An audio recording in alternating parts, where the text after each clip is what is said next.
కుందన్బాగ్ రహస్యం ఎపిసోడ్ 1.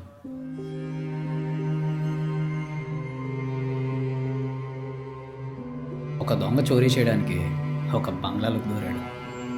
ఆ ఇంటి లోపల 3 మహిళల మృతదేహాలు మంచం మీద పడున్నాయి. కానీ దాని పక్కనే దీపాలు ఇంకా వెలుగుతున్నాయి. ఇది సినిమా కాదు, నిజం. హైదరాబాద్లో జరిగిన కుందన్బాగ్ రహస్యం. హైదరాబాద్ బేగంపేట ప్రాంతంలో రాత్రి 12:30కి. సాధారణంగా ఆ ప్రాంతం రాత్రిపూట కూడా మెరుస్తుంది. కానీ ఆ రోజు వర్షం వచ్చింది. వీధి రేట్లు కూడా మసకపోయాయి. ఆ గల్లీలో ఒక పాత బంగ్లా ఉంది, కుందన్బాగ్ బంగ్లా. ఇంత పెద్ద ఇల్లు అయినా సంవత్సరాలుగా ఎవ్వరూ రాలేదు. తలుపులపై దుమ్ము, కాంపౌండ్లో పుల్లలు. కిటికీ వెనక నుండి అప్పుడప్పుడు వెలుగులు కనిపించేవి. ఆ రాత్రి ఒక దొంగ బంగ్లాలోకి దూరాడు.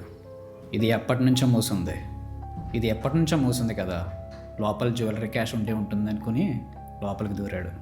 చుట్టూ ఎవ్వరూ లేరు. రోడ్డు అంతా అంధకారంతో నిండిపోయింది. కాంపౌండ్ వాల్ ఎక్కి వెనక్కి కిటికీ నుంచి దూరాడు.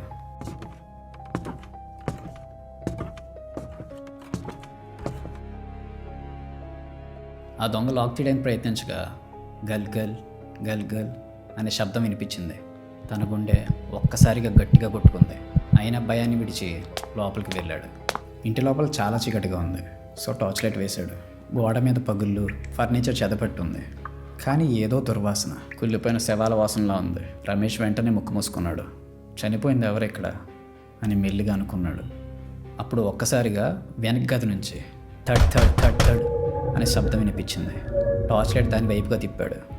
గదిలో మంచం మీద 3 మృతదేహాలు కనిపించాయి. దగ్గరికి వెళ్ళగా 3 మహిళలు, ఒక తల్లి, 2 కుమార్తెలు. వారంతా మంచంపై శవమై ఉన్నారు. వారి చర్మం నీలమైంది, జుట్టు కట్టేసి ఉంది. కానీ వారి పక్కన 3 కొవ్వొత్తులు ఇంకా వెలుగుతూనే ఉన్నాయి. రమేష్కి రోమాలు నిక్కబడుచుకున్నాయి. చనిపోయిన వాళ్ళ దగ్గర క్యాండిల్స్ ఎలా వెలుగుతున్నాయి అని షాక్ అయ్యాడు. సడన్గా టార్చ్ లైట్ ఆగిపోగా చీకట్లో ఏదో నీడ కదిలింది. రమేష్ అది చూసిన వెంటనే భయంతో పరుగులు తీశాడు. కిటికీ నుంచి బయటపడ్డాడు. వర్షం మళ్ళీ జోరుగా మొదలైంది. అతను ఒంటి నిండా దుమ్ము, ధూళి, భయంతో పోలీస్ స్టేషన్కి పరుగులు తీశాడు. వెంటనే ఒక పోలీస్ ఆఫీసర్ని కలిసి, సార్, కుందన్బాగ్ బంగ్లాలో మృతదేహాలు దొరికాయి అని ఆ పోలీస్ ఆఫీసర్కి భయంతో చెప్పగా పోలీసులు ఆ రాత్రి ఆ బంగ్లాకు చేరుకున్నారు. కానీ తలుపులు లోపల నుంచి లాక్ అయి ఉన్నాయి. బద్దలు కొట్టుకుని మరీ లోపలికి ఎంటర్ అయ్యారు. వాళ్ళు చూసిన దృశ్యం వాళ్ళ జీవితంలో మర్చిపోలేని షాక్ అయింది. 3 మృతదేహాలు, 3 కొవ్వొత్తులు. ఆ 3 ఎవరు, వాళ్ళు ఎలా చనిపోయారు? ఇంకో విషయం ఉంది. ఈ ఇంట్లో కొవ్వొత్తులు వెలిగిన దానికన్నా భయంకరమైనది ఆ ఇంట్లో ఇంకా ఏదో ఉంది. పోలీసులు ఆ రాత్రి తర్వాత ఆ బంగ్లాని పూర్తిగా సీల్ చేశారు.